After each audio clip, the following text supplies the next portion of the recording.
Hi, this is Dr. Russell with Pet Menders Animal Hospital. Just checking in with you guys again with some other topics that have come up to cover. One that I find in the exam room often when people get a new puppy or a kitten is why we do a series of vaccines and the many questions that follow that. So, Emmy's going to fire them away. When should puppies and kittens start their vaccines? Great question, Emmy. Uh, for a veterinarian, generally we want to say 8, 12, and 16 weeks. So, 8 weeks is when they would start. Some shelters will start earlier because they have a higher exposure rate because there's so many other animals there coming from various places. But for your veterinarian, it'll be 8 weeks is when they start. Why do they need multiple rounds of vaccines instead of just one?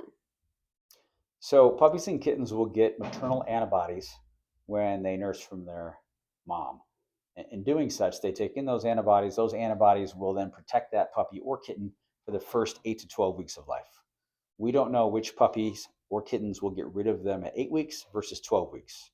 So when you give the vaccine at 8 weeks, if those antibodies are still on board, it will fight off the vaccine just like it would the disease. And that dog's immune system or kitten's immune system is still susceptible to parvo, leukemia, things like that. So then at 12 weeks, we booster to catch those later ones. And then we do the 16 booster to booster all of them. What are the core vaccines every puppy and kitten needs? So puppies will get a DA2PP vaccine. That is a core vaccine. That's distemper, adenovirus, parvovirus, and parainfluenza virus. That's the DAPP. Cats will get an FVRCP, which is feline viral. That's the FV. The RCP are the three diseases. R is rhinotracheitis, C is calicivirus, and P is panleukopenia. So that's the series they will get. And then the other core vaccine that both will get is rabies. We usually give that at 16 weeks.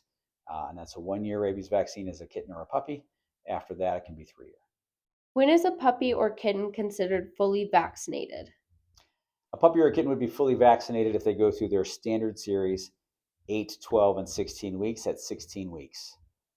I did mention shelters earlier. Some shelters will do it more frequently, again, because the level of disease that they might get exposed to there, they might go 8, 10, 12, 14, 16. At any rate, at that 16 week in a traditional. If we see a puppy or a kitten older, let's say 15 week, well, 5 months or 6 months, we will generally give them an initial booster and then one more, and they would be considered fully vaccinated.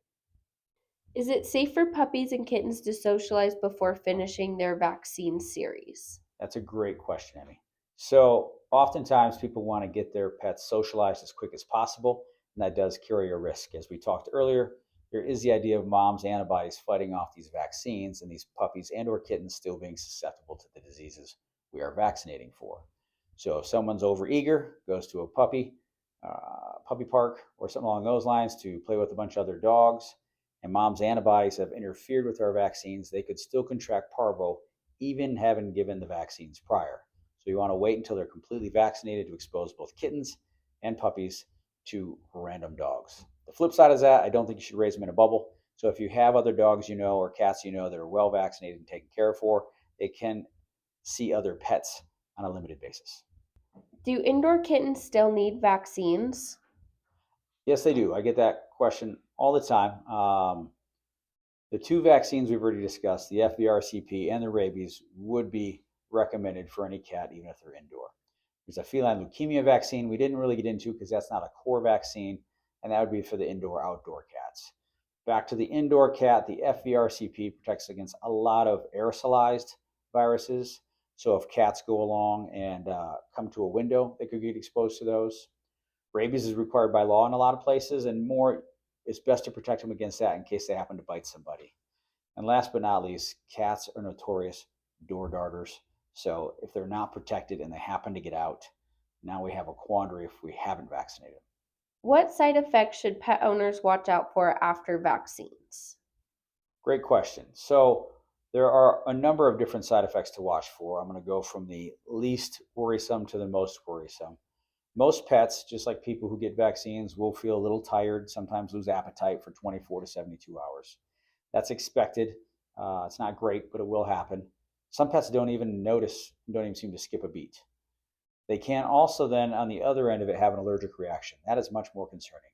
It may manifest in a cat with open mouth breathing, vomiting, not often swelling like we'll see in a puppy, or an adult dog, if they have an allergic reaction to a vaccine, their face will swell up.